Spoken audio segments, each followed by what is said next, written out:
बारिश से तबाहकारियों की बात करेंगे। गिलगित बल्तिस्तान के इलाके गिजर में ग्लेशियर फटने के बाद सैलाबी सूरत हाल से मकीन शदीद मुश्किलात का शिकार हैं।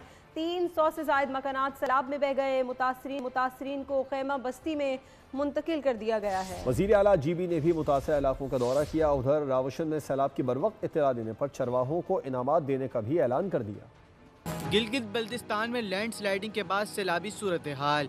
ग्लेशियर फटने के बाद गिजर में तबाही हुई। 300 से जायद मकानात तबाह हो गए। इलाके में पीने के साफ पानी और खाने पीने की अशिया की किल्लत हो गई। आरजी झील में पानी की सतह कम होने से नशेबी इलाकों में कटाव का खतरा कम हो गया। वजीर आला गिलगित बल्तिस्तान ने मुतासरा इलाकों का दौरा करके इमदादी कार्रवाइयों का जायजा लिया। पानी और बिजली और राब्ता सड़कों की बहाली हंगामी बुनियादों पर करने की हिदायत की। गिलगित बल्तिस्तान की हुकूमत ने ग्लेशियर टूटने की बरवक्त इत्तला देने पर 3 चरवाहों को 10-10 हज़ार रुपए इनाम देने का ऐलान कर दिया। तर्जुमान सूबाई हुकूमत का कहना है कि सैलाब से मुतासरा गिजर के मकीनों को खैमा बस्ती में मुंतकिल कर दिया गया।